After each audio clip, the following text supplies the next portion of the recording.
Hello everyone, welcome to Brahmi academy. आज का हमारा टॉपिक है पुरुषार्थ। ये यूनिट 1 का पार्ट है। जो यूनिट 1 में नए टॉपिक आपके ऐड हुए हैं वो हम डिस्कस कर रहे थे। इसके पहले हम बहुत सारे लेक्चर्स ऑलरेडी देख चुके हैं। आज का हमारा टॉपिक है पुरुषार्थ। सबसे पहले तो देख लेते हैं कि सिलेबस में हम क्या क्या चीजें खत्म कर चुके हैं, क्योंकि बहुत सारे बच्चों की यही है कि अभी कितना सारा बाकी है, कितनी सारी चीजें हैं। तो देखिए हमने क्या क्या खत्म कर लिया है। यहाँ पे संकल्पना और विचार, जो आपका कॉन्सेप्ट एंड आइडियाज है, उसमें प्राचीन भारतीय ज्ञान परंपरा हो गया है। उसके अलावा भारतवर्ष, वेद, उपनिषद, यहाँ पे ब्राह्मण ग्रंथ, ये खत्म हो गया है। अभी हमें यहाँ पे गणतंत्र हमने कर लिया, वर्णाश्रम कर लिया। आज हम पुरुषार्थ देख रहे हैं। उसके अलावा हमने कर्म का सिद्धांत कर लिया, बोधिसत्व और तीर्थंकर। आप देख रहे हैं आधे से ज्यादा पॉइंट हम कर चुके हैं इसमें कवर। गिनती के 3-4 अभी बचे हुए हैं, जैसे कि अरण्यक है, षड्दर्शन, स्मृति, सभा समिति, ऋत, और यहाँ पे ऋण संस्कार, आपका पंच महायज्ञ, यज्ञ के बारे में। बस इतनी 4-5 चीजें बची हुई हैं। उसके अलावा आपका ये पूरा का पूरा जो टॉपिक है वो कंप्लीट हो जाएगा। ठीक है। बात रही कि यहाँ से क्वेश्चन कैसे पूछेंगे, तो जैसे ही एक मैं एमसीक्यू वाला लेक्चर आपको बता चुकी हूँ कि ऐसे ऐसे क्वेश्चन आ सकते हैं, और हम इसके अलावा फिर और देख लेंगे कि कैसे क्वेश्चन बन सकते हैं। और सारे क्वेश्चन की मैं मतलब पॉसिबिलिटी ही बता सकती हूँ कि ऐसे क्वेश्चन पूछे जा सकते हैं। एग्जैक्ट तभी पता चलेगा जब आप पेपर देखेंगे। तो हम जितने भी पॉसिबल क्वेश्चन बन सकते हैं वो सब डिस्कस कर लेंगे। सबसे पहले जब हम बात करेंगे किसकी, पुरुषार्थ की, तो है क्या पुरुषार्थ। सबसे पहले तो यही है कि आपको अपने पुरुषार्थ का पालन करना चाहिए। पुरुषार्थ, तो सबसे पहले तो यही जानिए कि ये पुरुषार्थ मतलब है क्या। 2 शब्दों से मिलके बना है। सबसे पहले तो इसका संधि विच्छेद करेंगे, पुरुष प्लस अर्थ। पुरुष प्लस अर्थ मतलब ये पुरुष द्वारा, पुरुष मतलब यहाँ पे स्त्री पुरुष आप दोनों लेके चलिए, तो यहाँ पे जो पुरुष है, पुरुष द्वारा किया गया, अर्थ मतलब काम, जो पुरुष का काम है उसके द्वारा किए गए प्रयत्न, उन सारी चीजों को हम क्या कहते हैं, पुरुषार्थ कहते हैं। तो ये हो गया आपका पुरुष द्वारा किया गया, पुरुष द्वारा किया गया प्रयत्न। वो कोई भी, मतलब यहाँ पे आप क्या रखेंगे याद, पुरुषार्थ को आप याद रखेंगे काम से। पुरुषार्थ मतलब आप याद रखेंगे काम। बस दिमाग में एक ही चीज बैठा के रखिए, पुरुषार्थ मतलब काम। हम कोई भी काम कर रहे हैं, हमारी कोई भी इच्छा है, हमें कोई भी चीज प्राप्त करनी है, जो भी हम कर रहे हैं सब किसके अंतर्गत आएगा, काम के अंदर। काम ऐसा होगा जो हम समाज हमसे एक्सपेक्ट करेगा कि हम ये करें, वो भी आपका एक काम है। उसके अलावा हमारी खुद की कुछ इच्छाएं होंगी करने की, वो भी हमारा काम है। तो सारी चीजें किस में आ रही हैं, आपके पुरुषार्थ में आ रही हैं। ठीक है। तो दिमाग में सिर्फ पुरुषार्थ के नाम पे आपको एक चीज रखना है कि हम काम से मतलब रखेंगे। ऋग्वेद मानव जीवन के 3 मूलभूत उद्देश्यों को इस रूप में बताता है। यहाँ पे आप देखेंगे कि जब हम ऋग्वेद की बात करते हैं, जिसमें यह है कि ब्रह्मा जी ने अपने मतलब जो बच्चे थे, जो उनके आपके मतलब ब्रह्मा जी के जितने भी सारे बच्चे हैं, उनका जीवन आसान करने के लिए ब्रह्मा जी ने वेद लिखे। तो वेद जो है वो क्या करते हैं, वेद यहाँ पे बताते हैं कि आपको जीवन में क्या करना है। एक मतलब ऐसे पाथ डिसाइड करते हैं कि आपको ये चीजें करनी है। तो ऋग्वेद में बताया गया कि आपके 3 मूलभूत उद्देश्य होते हैं किसी भी मानव के। क्या क्या होता है, एक तो होता है काम, एक होता है अर्थ, एक होता है धर्म।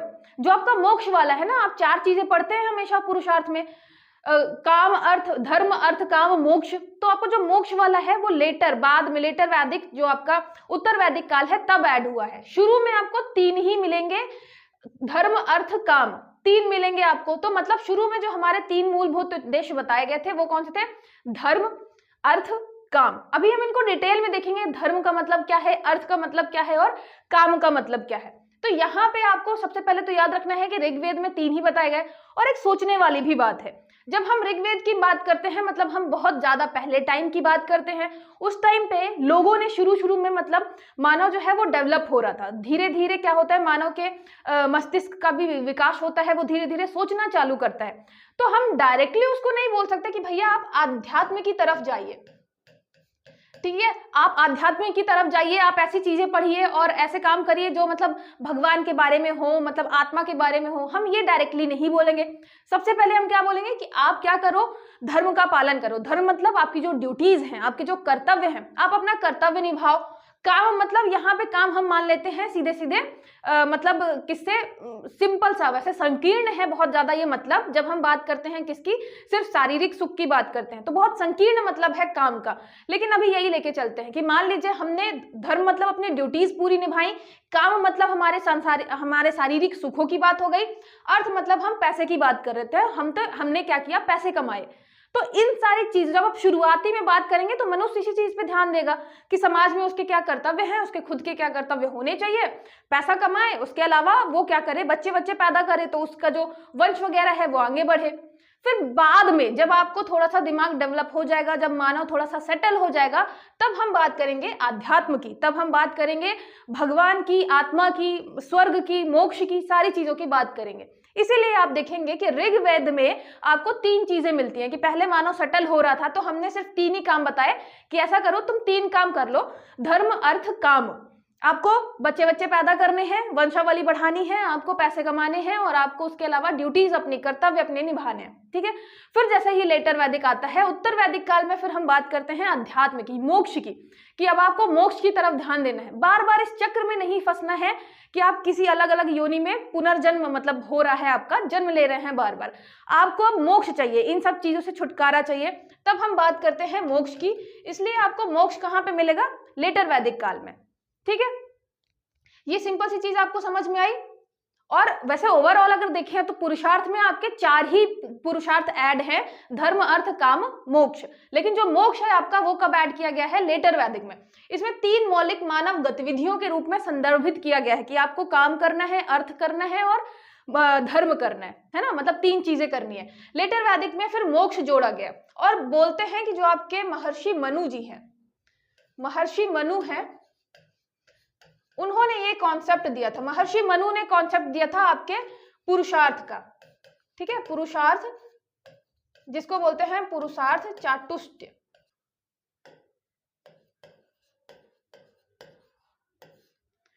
तो मतलब 4 जो आपके पुरुषार्थ है महर्षि मनु ने दिए थे, ठीक है। तो ये हो गया आपके 4 पुरुषार्थ। मैंने बेसिक आपको बता दिया कि यहाँ पे क्या है, सबसे पहले आपके 3 आते हैं, फिर आपका चौथा आता है मोक्ष। फिर सबसे पहले बात करते हैं धर्म की।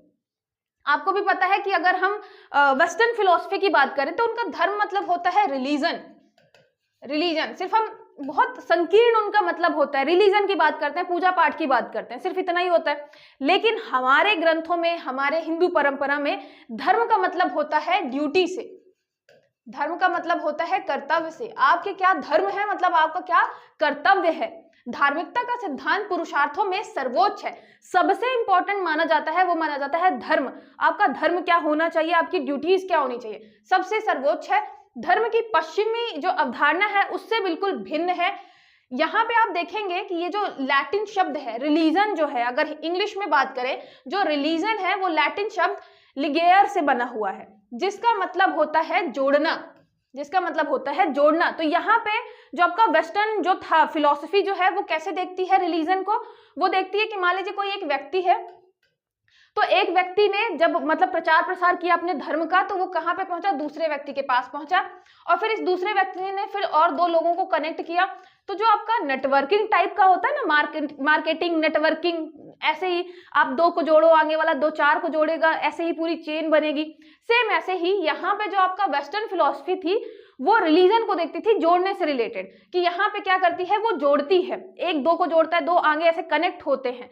तो लेकिन हमारे अगर हम बात करें धर्म में, तो हमारे धर्म क्या है, हमारा धर्म बिल्कुल अलग है। ये बात करता है आपके कर्तव्यों की, आपकी ड्यूटीज की। जैसे मैं बात करूं किसकी, मैं बात करूं यहाँ पे आपके, जैसे मान लीजिए पितृ धर्म हो गया, है ना, पिता का क्या धर्म होता है, पुत्र धर्म क्या होता है। अब जैसे मान लीजिए मैं शिक्षक धर्म की बात करूं, शिक्षक धर्म क्या है, जैसे ये हो गया मेरा शिक्षक धर्म। ये क्या होना चाहिए कि जितने भी नए सिलेबस है मैं आपको अच्छे से कंप्लीट कराऊं, आपको इतनी अच्छी से तैयारी करवाऊं कि आप एग्जाम में बहुत अच्छा परफॉर्म करें। लेकिन आपका भी एक शिष्य धर्म होता है, शिष्य या शिष्या धर्म। ये क्या होगा कि जब आप पढ़ रहे हो तो आराम से बैठ के पढ़ें, ये नहीं कि लेटे हुए हैं, तो आप अपना जो शिष्य धर्म है या शिष्या धर्म है अच्छे से नहीं निभा रहे हैं। सेम ऐसे ही अगर मैं पढ़ाने में इंटरेस्ट नहीं लूं, बस ऐसे ही मतलब PDF खसका के चली जाऊं, कुछ भी आपको ढंग से समझाऊं नहीं, तो ये मेरा शिक्षक धर्म मैंने अच्छे से पालन नहीं किया। तो ये आपका क्या है, धर्म जो है किससे रिलेटेड है, आपके कर्तव्यों से, ड्यूटीज से रिलेटेड है। ठीक है, फिर बात करते हैं ये पूजा करने का एक विशेष तरीका है। अच्छा, ये हम बात कर रहे हैं किसकी, ये हम बात कर रहे हैं वेस्टर्न फिलॉसफी की, कि उनका जो है वो पूजा करने का एक विशेष तरीका है। लेकिन जो हमारा है, हमारा धर्म जो है वो संस्कृत धातु दिर से बना हुआ है। यहाँ पे है DIR, दिर। तो हमारा जो संस्कृत वर्ड है दिर, उससे बना हुआ है, जिसका मतलब है कायम रखना या सहारा देना या बनाए रखना। मतलब ड्यूटीज जो होती है वो क्यों होती है, कायम रखने के लिए पूरी एक व्यवस्था, उसको सहारा देने के लिए। यहाँ पे वर्ड क्या आएगा, means to sustain, support and uphold. तो यहाँ पे सस्टेन की बात चल रही है, सस्टेन करने की, अपहोल्ड करने की। तो हम कायम किसको कर रहे हैं, हम समाज में जो चीजें हैं, जो नियम कानून फॉलो हो रहे हैं, उनको कायम करने की बात करते हैं। जब आप बात करेंगे, मतलब यहाँ पे जो आपके सामाजिक दायित्व हैं, सामाजिक दायित्व, जब हम बात करते हैं कि ये आपका मतलब ये पितृ धर्म है, पिता का धर्म है, या हम बात करते हैं ये पुत्र धर्म है, पुत्र धर्म है, तो ये आया कहां से, किसने बताया कि पुत्र का ये धर्म होना चाहिए या पिता का ये धर्म होना चाहिए? ये सारी चीजें किसने बताई, हमारे समाज ने बताई। समाज ने डिसाइड करी कि ऐसा होना चाहिए। ठीक है, समाज ने डिसाइड करी, मतलब हम अगर इसको मान रहे हैं तो हम समाज में एक व्यवस्था कायम करके चल रहे हैं। फिर धर्म के अर्थ की एक विस्तृत श्रृंखला है, यह किसी चीज का आवश्यक आधार है और सत्य का प्रतीक है। मतलब यहाँ पे हम अपनी सोसाइटी में जो धर्म को लेके चल रहे हैं वो है सत्य का प्रतीक। पिता का एक धर्म है, वो मतलब एक सत्य का प्रतीक है। तो ये प्रत्येक व्यक्ति का कर्तव्य, जिम्मेदारी, अनिवार्य और नैतिक दायित्व है। मतलब हर एक व्यक्ति का ये नैतिक दायित्व है कि वो अपने कर्तव्यों का पालन करे, वो अपना धर्म निभाए, उसकी ये जिम्मेदारी है, और अनिवार्य रूप से करे, क्योंकि ये क्या है, उसका नैतिक दायित्व है। तो ये वाला पोर्शन आपके किस में आ जाता है, ये पोर्शन आपके एथिक्स वाले में पोर्शन में भी आ जाएगा, कि आपका जो समाज है वो डिसाइड कर रहा है कोड ऑफ कंडक्ट।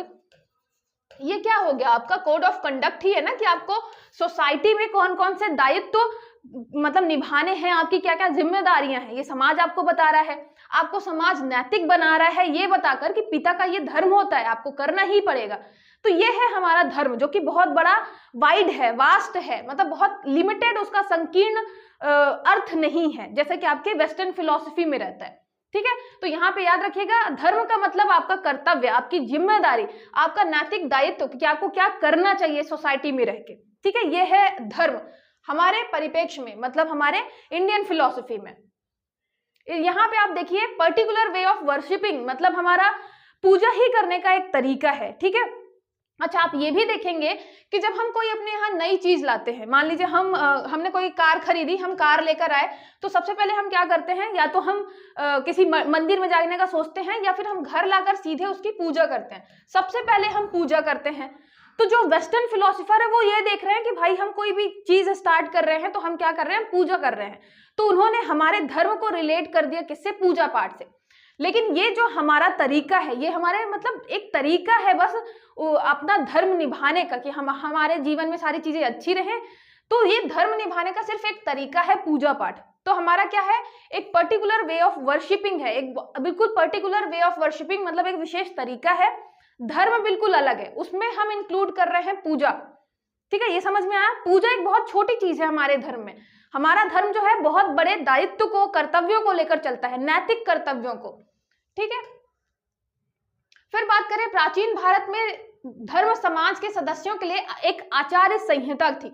आचार संहिता मतलब आपका कोड ऑफ कंडक्ट, आपको क्या करना है क्या नहीं करना है। तो यहाँ पे कौन डिसाइड करता था, आपका समाज डिसाइड करेगा। समाज कैसे डिसाइड करेगा, समाज बताएगा कि ये आपका धर्म है, ये आपका धर्म है, मतलब मान लीजिए ये पुत्र धर्म है, मतलब पुत्र को ये सारी चीजें करने चाहिए, उसका ये कर्तव्य है। तो इस तरीके से हमारा पूरा समाज चलता था। तो ये क्या थे, आपके समाज के सदस्यों के लिए आचार संहिता थी। आचार संहिता, कोड ऑफ कंडक्ट, जैसे आपका कोड ऑफ कंडक्ट होता है पॉलिटिशियंस के लिए, है ना, जब इलेक्शन लड़ रहे होते हैं तो उन्हें बताया जाता है कि आप क्या कर सकते हैं क्या नहीं कर सकते। सेम ऐसे ही हमारे जो ये धर्म था वो क्या थी, आचार संहिता, सारे लोगों को बताना कि आपका क्या धर्म है, आप क्या कर सकते हैं क्या नहीं कर सकते। ठीक है, तो ये सारी चीजें बताई गई थी। फिर आपका आता है पीवी केन, जीवन के एक विशेष चरण में व्यक्ति के विशेषाधिकारों, कर्तव्यों और दायित्वों के संदर्भ में भी धर्म को परिभाषित करते हैं कि धर्म आपको विशेषाधिकार भी देता है। जब आपको बताया जाता है कि ये पुत्र का एक धर्म है, तो पुत्र के पास एक विशेषाधिकार भी आ जाता है कि वो क्या क्या कर सकता है, साथ ही साथ उसके पास कर्तव्य भी आते हैं, सीधी बात रिस्पॉन्सिबिलिटी भी आएगी। जब आपके पास धर्म की बात करेंगे तो कुछ ना कुछ प्रिविलेजेस भी आएंगे कि आपके पास ये विशेषाधिकार है, आप ये कर सकते हैं आपके पुत्र या पितृ धर्म के अंतर्गत आपकी, लेकिन कुछ ड्यूटीज भी रहेंगी, आपको बड़ों को सेवा करनी पड़ेगी, दान देना है, कुछ ऑब्लिगेशन भी रहेंगे, कुछ आपके दायित्व भी रहेंगे कि आपको ऑब्लिगेशन है मतलब करना ही पड़ेगा। आपके जैसे फैमिलीज हैं, जो आपके माता पिता हैं, आपको उनकी सेवा करना ही पड़ेगा। तो कुछ आपको जब पुत्र धर्म की बात आती है तो आपको कुछ विशेषाधिकार भी मिलते हैं, उसके साथ साथ कुछ कर्तव्य भी मिलते हैं, उसके साथ साथ कुछ दायित्व भी मिलते हैं। तो ये हो गया आपका धर्म का कॉन्सेप्ट। ठीक है, पुरुषार्थ में हम पहले कॉन्सेप्ट की बात कर रहे हैं जो कि है धर्म, और हम धर्म का शुरू से देखते आ रहे हैं कि वेस्टर्न फिलॉसफी से बिल्कुल अलग हमारा जो धर्म है वो लेकर चलता है कर्तव्यों को। वो एक कोड ऑफ कंडक्ट की तरह, आचार संहिता की तरह काम करता है कि समाज में किसी को क्या करना है क्या नहीं करना है। पुत्र धर्म, पितृ धर्म, स्त्री पुरुष का धर्म, मतलब क्या किसका धर्म है, मतलब क्या किसका काम है, क्या किसका कर्तव्य है, किसको क्या करना है, ये सारी चीजें आपका बताता है धर्म। ठीक है, फिर आता है सबसे पहला तो हमारा ये आ गया, यहाँ पे धर्म के स्वरूप की अब हम बात कर रहे हैं। सबसे पहला हो गया आपका सामान्य धर्म, मतलब सामान्य कर्तव्यों की बात कर रहे हैं हम। यहाँ पे सामान्य नियम आते हैं जो प्रकृति में सार्वभौमिक हैं, जैसे कि सत्य, अहिंसा, चोरी ना करना। तो आप देख रहे हैं चाहे आपका बौद्ध धर्म हो, चाहे जैन धर्म हो, चाहे आज के टाइम पे जब आप एथिक्स पढ़ते हैं तो ये आपके यूनिवर्सल जो माने जाते हैं ना वैल्यूज, वो क्या है आपकी, यही तो है सत्य, अहिंसा, आपका ट्रुथ होना चाहिए, आपका नॉन वायलेंस होना चाहिए, है ना। तो ये सारी चीजें जो हैं आप देख रहे हैं कि ये कहाँ से आ रहा है, ये हमारे मतलब ग्रंथों में बहुत पुराने टाइम से चला आ रहा है कि हमें धर्म का पालन करना है। उसमें से भी धर्म कैसा होगा, एक आपका सामान्य धर्म होगा, जैसे कि सत्य बोलना, चोरी ना करना, अहिंसा का पालन करना, ये आपका समान धर्म है। ये सारी चीजें आप एथिक्स में भी देख रहे हैं। फिर बात आता है राजधर्म की। राजधर्म मतलब राजा का क्या धर्म होना चाहिए, राजा अपने प्रजा के लिए क्या करे, राजा एक्सपांशन के लिए क्या करे, राजा का क्या धर्म है, ये इससे रिलेटेड है। फिर दाम्पत्य धर्म, पति पत्नी के कर्तव्य, पति का पत्नी के लिए क्या कर्तव्य है, पत्नी का पति के लिए क्या कर्तव्य है। तो ये सारी चीजें आपकी आ गई दाम्पत्य धर्म में। धर्म मतलब कर्तव्य, ड्यूटी की बात कर रहे हैं, पत्नी की क्या ड्यूटीज हैं, पति की क्या ड्यूटीज हैं। ठीक है, फिर स्त्री धर्म की बात करते हैं कि स्त्री के क्या क्या कर्तव्य होते हैं। वर्ण धर्म की बात करते हैं। अच्छा, यहाँ पे अब लगेगा कि वर्ण धर्म क्या हो सकता है, ये सारी चीजें तो आपको समझ में आ गई होंगी, राजधर्म, दाम्पत्य धर्म, स्त्री धर्म। जब हम बात करते हैं वर्ण धर्म की, वर्णों के कर्तव्य, तो ये क्या है, जैसे कि आप बात करते हैं ब्राह्मण की, मैं ये शायद बता भी चुकी हूं पहले एक बार। ब्राह्मण धर्म क्या होगा, ब्राह्मण धर्म होगा शिक्षा दीक्षा देना। शिक्षा देना, ये भी नहीं कि मतलब लालच में आके ज्यादा से ज्यादा हमको चीजें मिले तभी हम शिक्षा देंगे, नहीं, शिक्षा देना बिल्कुल सबको बिना किसी भेदभाव के, तो शिक्षा देना। फिर बात आती है क्षत्रिय की। क्षत्रिय धर्म क्या होता है, क्षत्रिय धर्म आपका होगा, पहली बात तो वो सुरक्षा प्रदान करेगा, है ना, सुरक्षा प्रदान करेगा, नेतृत्व प्रदान करेगा, साथ ही साथ दान वगैरह भी देगा। फिर आता है वैश्य का क्या धर्म है, वैश्य धर्म। वैश्य धर्म क्या होगा, इसका भी धर्म होगा कि आपका ये व्यापार वगैरह पे ध्यान दे। व्यापार हो गया, पुराने टाइम पे जैसे पशुपालन था तो पशुपालन वगैरह हो गया, तो व्यापार, पशुपालन, इन सब चीजों पे क्या करे, वो ध्यान दे। फिर यहाँ पे ये दान दक्षिणा ये भी करे, वैश्य का भी काम था कि दान दक्षिणा करे। फिर आता है आपका शूद्र। शूद्र जो है वो क्या करता है, पूरे सबको सर्विसेज प्रोवाइड करता है, गेहूं चावल पैदा करके सबको पहुंचा रहा है। और उसके अलावा जो मतलब समाज में जो भी छोटी छोटी क्या थी सर्विसेज थी, जो आपका थर्ड सेक्टर है ना सर्विसेज, सेवा वाला, यहाँ पे सेवा ये नहीं था कि पैर दबाना है जाके, सेवा मतलब सर्विसेज वाली आपकी जितनी भी सेक्टर्स में काम करना है वो कौन कर रहा है, आपका शूद्र कर रहा है। तो ये हो गए आपके वर्णों के कर्तव्य या फिर वर्ण धर्म। ठीक है, ये समझ में आया आपको। नेक्स्ट देखिए, फिर आता है आश्रम धर्म। ये याद रखिएगा कि आपके पुरुषार्थ में आपके 4 आएंगे अलग अलग पुरुषार्थ, धर्म, अर्थ, काम, मोक्ष। उसमें से सबसे पहला आपका हो गया धर्म, उसी में आपका आता है ये आश्रम धर्म, जिसमें हम पढ़ते हैं 4 आश्रमों के बारे में। मतलब 4 आश्रम जो हैं, आश्रम धर्म, वो किसके अंतर्गत आता है? पुरुषार्थ के अंतर्गत ही आता है। ठीक है, अलग से नहीं है कि हम बिल्कुल इसको जो आश्रम को अलग से लेकर चल रहे हैं, नहीं, पुरुषार्थ आपका एक बहुत बड़ा, मतलब मान लीजिए ये पुरुषार्थ है, उसके अंदर एक छोटा सा जो है पॉइंट, वो है आपका आश्रम धर्म।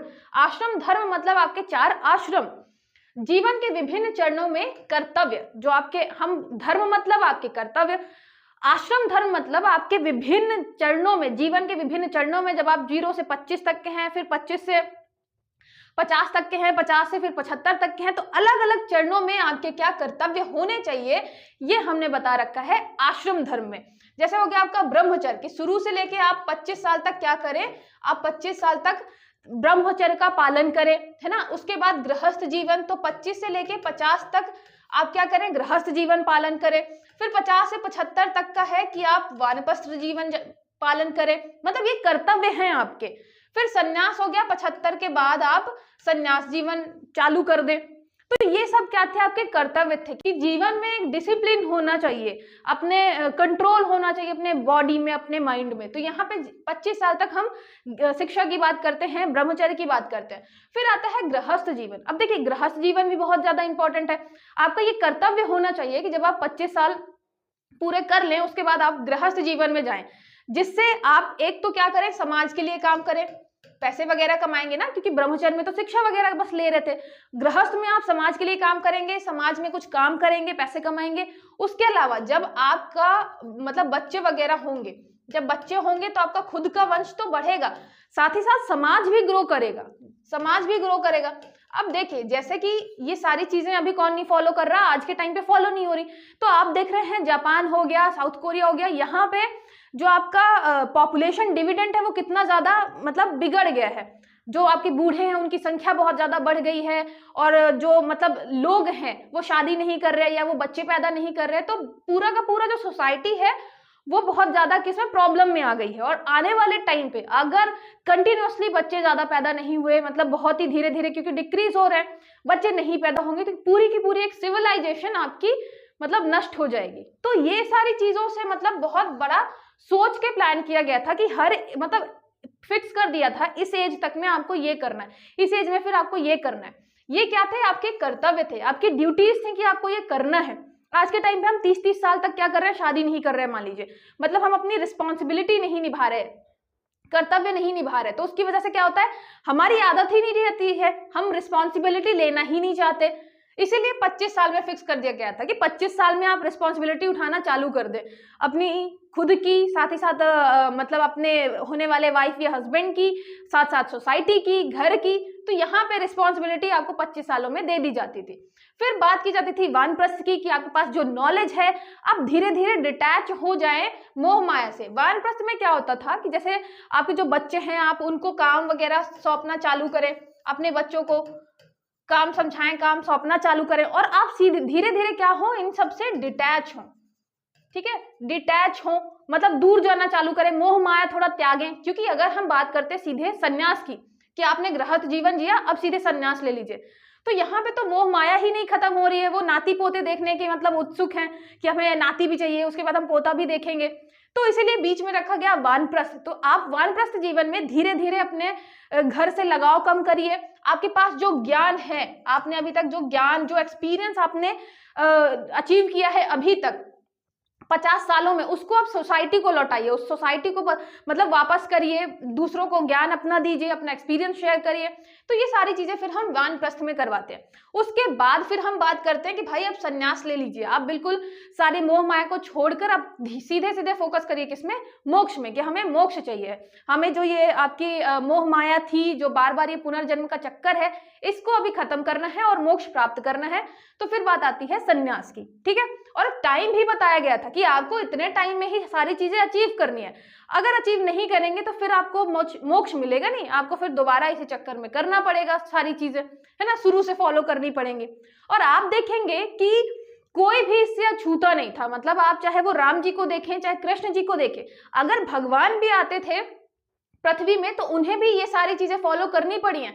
उन्होंने भी ब्रह्मचर्य का पालन किया है, उन्होंने भी गृहस्थ जीवन का पालन किया है, जिससे हमारी सोसाइटी में हर एक चीज मेंटेन रहे। वो ये सारी चीजें सोसाइटी वालों को भी तो बताते थे। तो ये था हमारा धर्म। ठीक है, ये हमारा है कर्तव्य। फिर हम बात करते हैं किसकी, आपदा धर्म की, यहाँ पे आपको आपदा या आपद धर्म भी मिलेगा।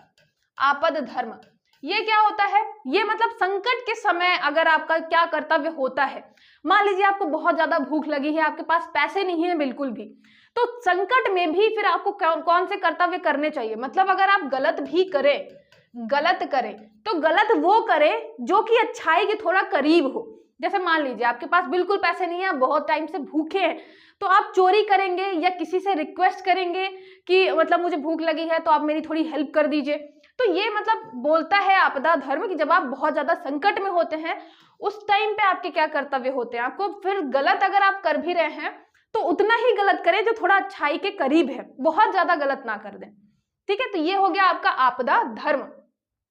आश्रम धर्म हमने देखा, आपदा धर्म देखा, स्त्री धर्म हो गया, उसके अलावा हमने यहाँ पे देखा वर्ण धर्म। ये सारे आपके छोटे छोटे जो हैं वो पॉइंट हैं, याद रखिएगा। इतने बड़ा कोई चीज नहीं था जो आपको याद ना रहे। आई थिंक ये चीजें आपको याद ही रहेंगी। आश्रम व्यवस्था आप हमेशा पढ़ते हैं, ब्रह्मचर्य, गृहस्थ, वानप्रस्थ, संन्यास, तो ये आपको याद ही रहेगा।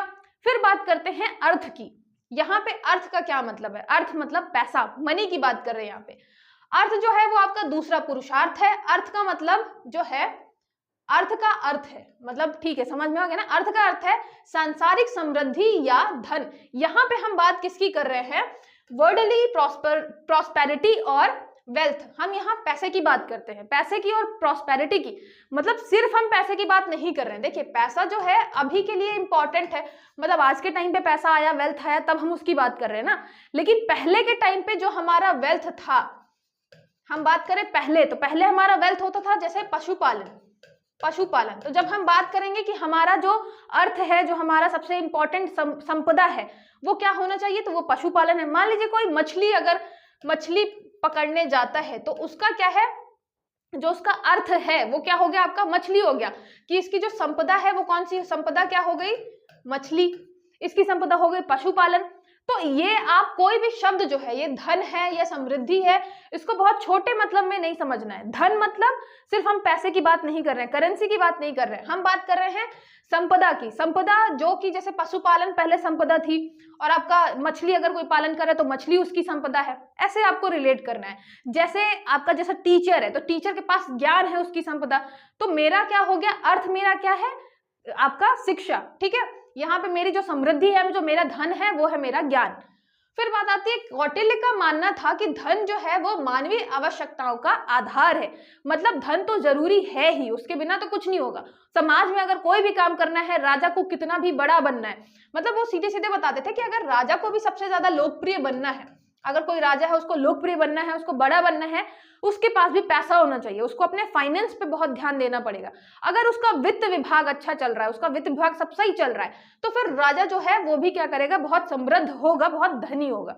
ठीक है, तो यहाँ पे मतलब आप समझिएगा, समृद्ध मतलब, अर्थ मतलब, उसका मतलब है संपदा। हमारे पास कौन कौन सी संपदा होनी चाहिए? कौटिल्य ने सीधे सीधे बोला था, धन संपदा की बात करी थी।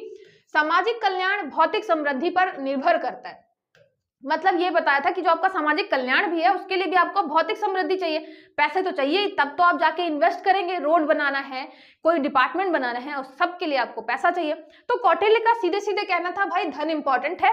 लेकिन अगर आप ब्रॉड पर्सपेक्टिव में देखें तो हम बात करते हैं फिर संपदा की। अर्थ मतलब आपकी संपदा, चाहे वो पशुपालन हो आपकी, मतलब गाय बैल आपकी संपदा हो सकते हैं, कोई और दूसरे काम कर रहा है तो वो उसकी संपदा हो सकती है।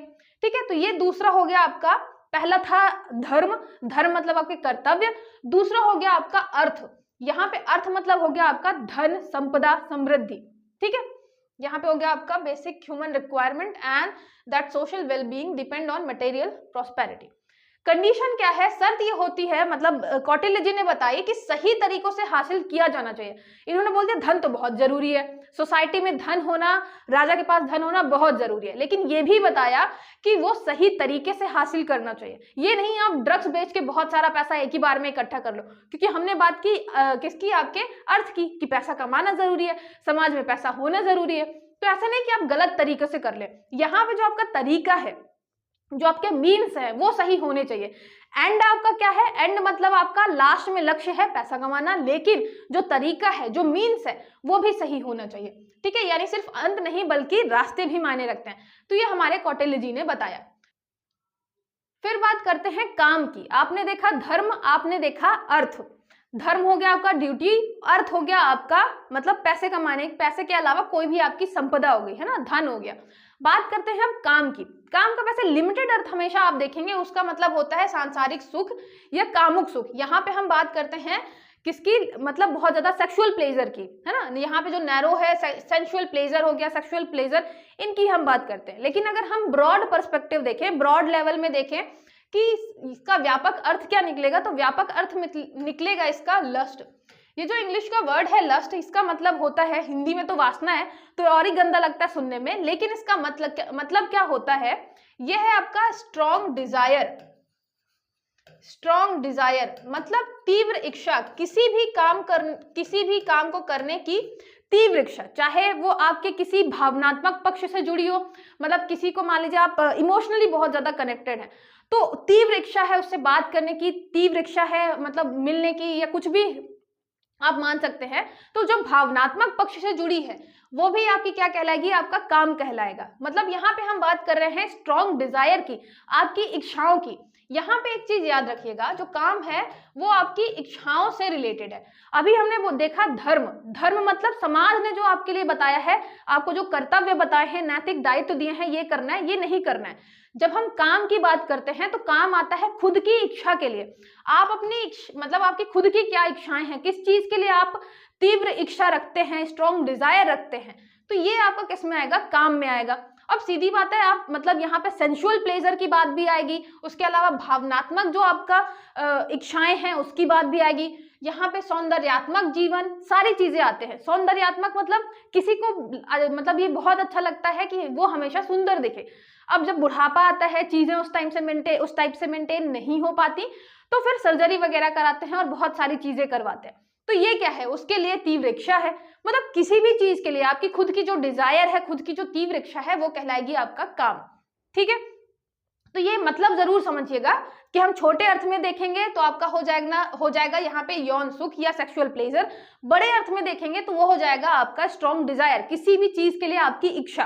ठीक है, जब हम धर्म की बात करते हैं तो हम कर्तव्य की बात करते हैं कि सोसाइटी आपको क्या बता रही है। जब हम बात करते हैं काम की, मतलब आपकी खुद की क्या इच्छा है, सोसाइटी तो जो बता रही है वो बता रही है, आप क्या चाहते हैं।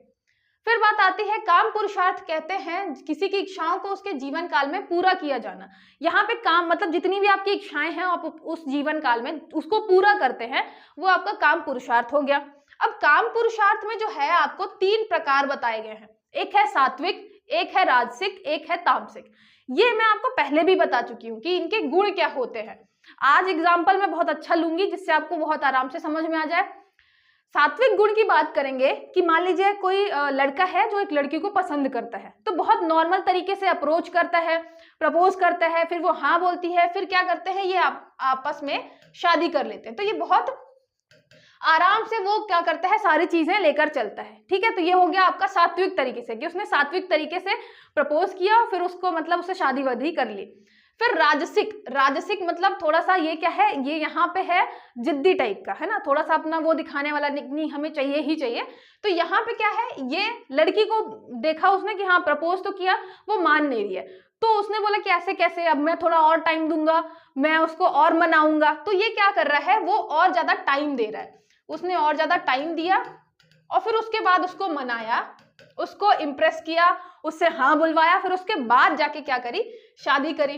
क्योंकि मतलब ये तो था कि अब करना है तो इसी से करना है, तो हम लगे रहेंगे, बिल्कुल कोशिश करते रहेंगे अपनी, है ना, चाहे लड़की शुरू में नहीं मान रही थी। तो यहाँ पे क्या आया, थोड़ा सा जिद आई कि हमें करना ही है इसी से। फिर आता है आपका तामसिक। तामसिक में क्या हो गया, तामसिक में मतलब लड़की 50 बार बोल रही है कि भाई इंटरेस्ट नहीं है, करना नहीं है, कुछ भी नहीं, लड़का पीछे पड़ा हुआ है, और जब वो लास्ट में नहीं मानी तो फिर कुछ ऐसे इंसिडेंट्स आप जानते हैं कि आते हैं कि एसिड ही फेंक दिया फेस पे। तो ये आपके क्या है, फिर तामसिक है कि भैया यहाँ पे शादी नहीं कर रही, मेरे से नहीं करेगी तो फिर किसी से नहीं करेगी, मेरी नहीं होगी तो फिर किसी की नहीं हो सकती। तो यहाँ पे हम शादी मेरे से नहीं करेगी तो फिर वही आपका एसिड वगैरह फेंक दिया फेस पे। तो ये सारे आ गया फिर तामसिक में। तो काम के 3 प्रकार होते हैं। प्रेफर का मतलब सबसे ज्यादा प्रेफर कौन सा किया जाता है कि आपकी जो इच्छाएं हैं आप सात्विक तरीके से उनको प्राप्त करो। ज्यादा से ज्यादा आपको करना भी है तो आप क्या करो, राजसिक में जा सकते हो कि थोड़ा सा आप जिद कर सकते हो, जिद के चक्कर में आप वो चीजें पा सकते हो। लेकिन तामसिक बिल्कुल अवॉइड किया जाता है कि कोई भी आपका काम है वो तामसिक तरीके से नहीं होना चाहिए। एक बोलते हैं ना everything is fair in love and war, तो ये बिल्कुल फेयर नहीं है एवरीथिंग। आप सब कुछ भी नहीं कर सकते, मतलब यहाँ पे आप तामसिक जो चीजें हैं वो नहीं कर सकते अपनी इच्छाओं के लिए, ठीक है। तो आपका जो काम है किससे रिलेटेड है, आपकी इच्छाओं से। प्रकार हमने बता दी कि आपकी इच्छाएं 3 तरीके से पूरी हो सकती हैं, या तो सात्विक तरीके से, या तो राजसिक तरीके से, या तो तामसिक तरीके से। तामसिक तरीका बिल्कुल फॉलो नहीं करना है, सोसाइटी में एक्सेप्टेबल नहीं है और सही भी नहीं है, ठीक है। ये हो गया आपका काम। फिर आता है आध्यात्मिक विकास के लिए व्यक्ति को अंतिम लक्ष्य तक पहुंचना होता है, जो या तो इच्छाओं को पूरा करके या उन्हें पार करने से होता है, ठीक है। ये होता है कि जब आप मोक्ष की बात करेंगे, मोक्ष कब प्राप्त कर सकते हैं, जब आपकी जितनी भी इच्छाएं हैं वो आपने पूरी कर ली हो, या उन इच्छाओं से आप बहुत आगे निकल गए हो। ऐसा तो रहता नहीं कि एक तरफ आपकी इच्छा है कि मैं बहुत ज्यादा पैसा कमा लूं, बहुत ज्यादा अमीर बन जाऊं, यहाँ घूम लूं वहां घूम लूं, दूसरी तरफ आप बैठे हुए हैं योग मुद्रा में कि मुझे मोक्ष चाहिए। तो जब हम मोक्ष की बात करते हैं, सबसे ज्यादा आध्यात्मिक विकास की बात करते हैं, तो सबसे लास्ट में करते हैं कि आप अपनी जितनी भी इच्छाएं हैं टाइमली उनको कंप्लीट कर लो। आपको ब्रह्मचर्य जीवन दिया हमने, आपको गृहस्थ जीवन दिया, 50 साल तक आराम से आप कंप्लीट कर लो। फिर जब आप वानप्रस्थ में जाओ तो धीरे धीरे उनसे मोह माया से दूर जाना चालू करो। फिर लास्ट में हम बात करते हैं संन्यास की, जब आपको आध्यात्मिक पूरा हो जा, मतलब पूरा आध्यात्मिक होकर सिर्फ और सिर्फ मोक्ष की तरफ आगे बढ़ना होता है। तो ये हो गया आपका लास्ट में कि या तो इच्छाओं को आप खत्म कर दो, या जितनी है टाइमली उनको कंप्लीट कर लो। फिर आता है मोक्ष। मोक्ष जो है वो परम पुरुषार्थ है। लास्ट में मतलब ऐसा है कि हर एक जीवन का जो अंत है, जो हमें लास्ट में अचीव करना है लक्ष्य, वो क्या है, मोक्ष। सबको मोक्ष चाहिए, तो मोक्ष जो है वो परम पुरुषार्थ है। मैं मतलब आज के सबकी बात नहीं कर रही हूँ, मैं जनरल टर्म्स में बात कर रही हूँ कि सबको क्या चाहिए, मोक्ष चाहिए। मोक्ष का अर्थ है जन्म और मृत्यु के चक्र से मुक्ति, ठीक है। ये आपका एक्चुअली इंग्लिश में हो गया, ठीक है। देयर इज अल्टीमेट पुरुषार्थ है ये। मोक्ष मीन्स सैल्वेशन और लिबरेशन। मुक्ति मुक्ति यहाँ पे हो गया सैल्वेशन और लिबरेशन, ठीक है। या सैल्वेशन और लिबरेशन चाहिए हमें किसे, ये आपके cycle of birth and death, जो आपका जन्म और मृत्यु का चक्र है उससे चाहिए। तो हमें कब मिलेगा ये जन्म और मृत्यु के चक्र से मुक्ति? कब मिलेगी? जब या तो हम अपनी इच्छाओं को, या तो हम अपनी जो इच्छाएं हैं उनको पूरा कर ले, है ना, इच्छाओं को पूरा कर ले। जितनी भी इच्छाएं थी बिल्कुल कंप्लीट ही हो गई, हमने खत्म कर दिया हमें जो जो भी करना था। या तो फिर हम क्या करें, उन इच्छाओं से विचलित नहीं हो कि हमें अब सोचना ही नहीं है, हम आगे बढ़ गए हैं उन सारी चीजों से। आगे बढ़ जाना मतलब ये मोह माया से हम बहुत आगे निकल चुके हैं। तो या तो ऐसा हो, या तो आप पूरी इच्छाएं कंप्लीट कर ले। इन दोनों के बाद ही आप मोक्ष प्राप्त कर सकते हैं, ठीक है। और तभी आप जन्म और मृत्यु के जो ये चक्कर है उससे बाहर आ सकते हैं। फिर मानव अस्तित्व का सारांश क्या है, मोक्ष। लास्ट में आप कहीं पे भी जाएंगे, जब हम बात करते हैं, हमने वेदों में बहुत सारे आख्यान जो है उनकी बात करी है। एक यम नचिकेता वाला भी आख्यान देखा था कि जब नचिकेता पूछते हैं कि हमें स्वर्ग कैसे मिलेगा, तो उन्होंने, यम ने यही बताया था कि आप पुरुषार्थ अपना अच्छे से फॉलो करिए। और देखिए, हम जब बात करते हैं मोक्ष की, तो हम ये नहीं कहते कि पूजा पाठ बहुत करिए। आपने कहीं भी नहीं देखा कि हमने बोला कि राम भगवान की पूजा करिए, कृष्ण भगवान की पूजा करिए, ऐसे पूजा करिए, अगरबत्ती ऐसे लगाइए। हमने ये सब कुछ नहीं बोला। हमने क्या बोला, आपकी जो इच्छाएं हैं आप वो पूरी करिए। धर्म, आपका जो धर्म है, जो आपके सामाजिक कर्तव्य हैं, आप उनको पूरा करिए। आप काम करिए, काम के अलावा आप जो अर्थ है, मतलब पैसे वगैरह कमाइए, धन कमाइए, आपकी संपत्ति है, संपदा है, जो चाहते हैं आप वो करिए। अगर वो आप सारी चीजें प्रॉपरली कर लेते हैं टाइम में, टाइम भी बहुत इंपॉर्टेंट है, अगर आप टाइमली कर लेते हैं, फिर आप मोक्ष पे फोकस कर सकते हैं। मोक्ष पे फोकस करेंगे तो आपको मिल जाएगी इस चक्र से मुक्ति, है ना। ये हम बिल्कुल नहीं बोल रहे कि आप मतलब इतनी बार क्या करिए, अगरबत्ती लगाइए तो आपको मोक्ष मिल जाएगा। हम कह रहे हैं कि आप पुरुषार्थ फॉलो करिए, आप बहुत अच्छे तरीके से आश्रम व्यवस्था फॉलो करिए। जो आपका आश्रम व्यवस्था है, आश्रम व्यवस्था, ये यहाँ पे मैं कहूँ आश्रम धर्म, जो आपका आश्रम धर्म है, अगर आप वो बहुत अच्छे से फॉलो करते हैं तो आपको फिर मोक्ष की प्राप्ति होगी, आपको फिर स्वर्ग मिलेगा, ठीक है। तो हम कहीं भी नहीं कह रहे कि आप मतलब पूजा पाठ ज्यादा करिए, क्योंकि ये जो हमारा पूरा कॉन्सेप्ट है इतना पहले दिया गया था वेदों के टाइम पे। तो जो हमारा ये कॉन्सेप्ट है सीधे सीधे बात करता है कि आपको अपने जीवन में क्या करना है, हर एक मनुष्य का क्या लक्ष्य होना चाहिए, जिससे बहुत लोग भटके नहीं कि अब यार जीवन का क्या मतलब है, उद्देश्य है, पता ही नहीं चल रहा। कुछ आपको सोसाइटी बताएगी कि आपके क्या क्या दायित्व होने चाहिए एक सोसाइटी में रहने के लिए। कुछ आपकी इच्छाएं बताएंगे कि आपकी ये इच्छा कर रही है तो आप ये काम कर लो। आपको अच्छा लगता है सिंगिंग तो आप सिंगिंग कर लो, है ना, सिंगर ही बन जाओ। तो आपकी कुछ इच्छाएं बताएंगी। उसके बाद आप फोकस करोगे किस पे, अपने मतलब ज्यादा से ज्यादा संपदा। तो देखिए सिंगर जो है जरूरी नहीं हम पैसे की बात करें, संपदा मतलब पॉपुलैरिटी की भी बात करेंगे कि उसकी समृद्धि, उसकी संपदा, उसको काम किस चीज से मिलेगा, सिंगिंग से मिलेगा। तो ये सारी फिर आपसे किससे रिलेटेड हो गई, आपके धर्म अर्थ काम मोक्ष। मोक्ष में है मुक्ति, आत्मबोध, अहम ब्रह्मास्मि, आंतरिक स्व सर्वोच्च स्व के समान है। जो आपका आंतरिक सर्वोच्च है, यहां पे जो आपका आंतरिक स्व है वो सर्वोच्च स्व के समान है। और आंतरिक गंतव्य यहां पे हो गया आपका लिबरेशन, सेल्फ रियलाइजेशन, अहम ब्रह्मास्मि, inner self same as supreme self. जब हम ये मान लेते हैं मोक्ष में, मतलब मोक्ष हमें कब प्राप्त होगा, जब हम खुद को पहचान लेते हैं कि जो आंतरिक स्व है हमारा वही क्या है, सर्वोच्च स्व, या जो हमारा इनर सेल्फ है वही सुप्रीम सेल्फ है, एंड अल्टीमेट डेस्टिनेशन, और वही अल्टीमेट डेस्टिनेशन है। तब हम आपके मोक्ष को प्राप्त करते हैं।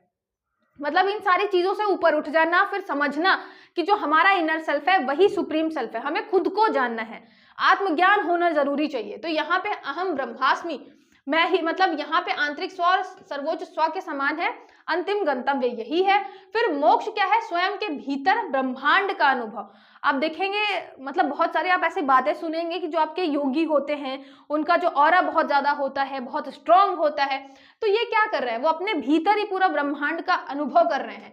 यह शिव और शक्ति ऊर्जा के प्रवाह और संलयन का अनुभव है। मतलब यहाँ पे क्या हुआ, शिव मतलब यहाँ पे जो आपकी वाइब्रेशन है, जो इन्वायरमेंट की, जो आपके प्रकृति की वाइब्रेशन है, उसके अलावा जो शक्ति की ऊर्जा है, उन सब का हम संलयन रूप से अनुभव कर रहे हैं। और यहाँ पे आपका एक वर्ड आता है सत्यम शिवम सुंदरम, जो आपका सत्य, शिव और सुंदर। सत्य मतलब हर एक चीज हम बात करते हैं जो सत्य है। उसके अलावा शिव मतलब आपकी वाइब्रेशंस, शिव शंकर अलग है, पता है ना आपको। शिव जी जो है, शिव मतलब आपकी जो वाइब्रेशंस हैं, तो ये हैं आपके शिव। और सुंदर मतलब हम बात करते हैं प्रकृति की, नेचर की। तो जब हम सब इन तीन चीजों को मिला देते हैं, सत्य को, सत्यता को, उसके अलावा जो ये वाइब्रेशंस हैं उनको, उसके अलावा प्रकृति को, तब हम किसे प्राप्त कर लेते हैं, स्वयं में ब्रह्मांड को। तब हमें मिलता है मोक्ष। अब यहाँ पे मोक्ष is the experience of the Cosmos with in one self. हम यहाँ पे कॉस्मोस का एक एक्सपीरियंस करते हैं। उसके अलावा it is the experience of flow and fusion of Shiva and शक्ति एनर्जीज। उसके अलावा सत्य शिव, आपका सत्य, शिव और सुंदर, सत्यम शिवम सुंदरम, ये मैं आपको बता चुकी हूँ। इसका एक्सप्लेनेशन क्या है, मतलब यहाँ पे हम बात करें जब मोक्ष की, तो हम बात करते हैं अपने अंदर कॉस्मोस, ब्रह्मांड को अनुभव करने का। ठीक है, यहाँ पे सारी चीजों से ऊपर उठ के बिल्कुल जो आपकी वाइब्रेशंस है, जो नेचर है, उसको एक्सपीरियंस करने का, सत्य को एक्सपीरियंस करने का। तो ये हो गया आपका मोक्ष। और फिर ये सारी चीजें पढ़ने के बाद जो बच्चों के दिमाग में सबसे बड़ा क्वेश्चन आता है वो ये है कि और सब तो ठीक है मैम, क्वेश्चन कैसे बनेंगे यहाँ से, है ना। सबसे दिमाग में तो सबसे बड़ा यही क्वेश्चन आता है कि क्वेश्चन कैसे बनेंगे, ये तो बताओ। तो देखिए, जब मैं इसको पढ़ा रही होती हूँ कंटिन्यूअस में, तो बीच में कहीं भी ये बताना कि ये क्वेश्चन हो सकता है, कि ये क्वेश्चन हो सकता है, उससे फ्लो खराब हो जाता है। इसलिए मैं आपको एक साथ लास्ट में एमसीक्यूज करवा दूंगी, चाहे वो आपका यूनिट 1 का हो, चाहे यूनिट 6 हो, यूनिट 10 हो, हम सब के एमसीक्यूज अलग से देखेंगे। एक्सप्लेन करते टाइम फ्लो खराब हो जाता है, इसलिए मैं बीच बीच में नहीं बताती हूँ। और हम एक विचार की बात कर रहे हैं। शुरू में आपका टॉपिक क्या है, संकल्पना और विचार, आइडिया एंड आपका कॉन्सेप्ट। तो हम ये पूरे कॉन्सेप्ट की बात कर रहे हैं कि जो आपका पुरुषार्थ है, यहाँ पे हम क्या बात कर रहे हैं कि जो आपका पुरुषार्थ है उसका क्या है, कॉन्सेप्ट क्या है, कॉन्सेप्ट है ना, विचार क्या है। तो ये पुरुषार्थ का विचार है क्या, क्या है ये, तो हमने बताया कि भाई इसमें 4 चीजें आती है। इसमें है धर्म, अर्थ, काम, मोक्ष। हमने बताया धर्म आपकी ड्यूटीज हैं, आपके कर्तव्य हैं जो सोसाइटी आपको बताती है। और उसके बाद आता है धर्म के बाद अर्थ, अर्थ मतलब संपदा, संपत्ति, धन की बात करते हैं। फिर आता है काम, आपके सेंसुअल प्लेजर की बात करते हैं। उसके बाद आता है आपका मोक्ष। सारी चीजें आप अपनी इच्छाएं पूरे करिए, काम में आपकी खुद की इच्छाएं जो हैं, तो सारी इच्छाएं, सारे काम सब पूरा करिए, लास्ट में आपको फिर मोक्ष की प्राप्ति होगी। तो ये हो गया मोक्ष। यहाँ पे लिविंग सैल्वेशन भी होता है। मोक्ष मतलब ऐसा नहीं कि मरने के बाद ही मोक्ष मिलेगा, लिविंग सैल्वेशन भी आपको, जीवित मुक्ति, जैसे while living as in Buddhism. आप जब बोधिसत्व पढ़ते हैं तो उनको निर्वाण प्राप्त हो चुका है, लेकिन उन्होंने मतलब अभी वो गए नहीं है, स्वर्ग एक्सेप्ट नहीं किया उन्होंने, अभी वो यही है जिससे और लोगों को वो निर्वाण के रास्ते में ला सके, निर्वाण प्राप्त करा सके। तो यहाँ पे एग्जाम्पल आता है आपके बोधिसत्व का, सांख्य और वेदांत में भी है। फिर एक्सटर्नल लिबरेशन की जब बात करें, विदेह मुक्ति मतलब आफ्टर लाइफ, जब हम हमारी डेथ हो जाती है उसके बाद की हम सैल्वेशन की बात करते हैं। तो ये भी याद रखिएगा, जब हम मोक्ष की बात करते हैं तो दो टाइप के हो गया, एक तो हम जीवित हैं तो भी हम मोक्ष प्राप्त कर सकते हैं, एक मरने के बाद भी मोक्ष प्राप्त कर सकते हैं। ठीक है, यहाँ पे जो आपको बुद्धिज्म में बोधिसत्व याद रखना है, बोधिसत्व, हम बोधिसत्व पढ़ चुके हैं, उसमें मैंने यही बताया कि वो ऐसे मतलब लोग ऐसे आपके बुद्ध हैं, बुद्ध के अलग अलग जन्म में, कि उन्होंने निर्वाण प्राप्त कर लिया लेकिन अभी वो स्वर्ग नहीं गए हैं, उन्होंने अभी लास्ट में एक्सेप्ट नहीं किया। वो यही है ये बताने के लिए कि लोग जो हैं और लोग, उनको भी निर्वाण प्राप्त हो सके। ठीक है, ये हो गया आपका मोक्ष का कॉन्सेप्ट। और 4 पुरुषार्थ, बेसिक चीजें थी, और ऐसा कुछ नहीं था जो आपको एक बार में समझ में नहीं आए, सिंपल सी चीजें थी, आपको आई होप समझ में आ गया होगा। कोई भी डाउट है तो आप कमेंट करके बता सकते हैं। ठीक है, और जितने भी टॉपिक बचे हैं मैं उनको जल्दी से जल्दी करवाने की कोशिश करूंगी। मिलते हैं फिर नेक्स्ट लेक्चर में।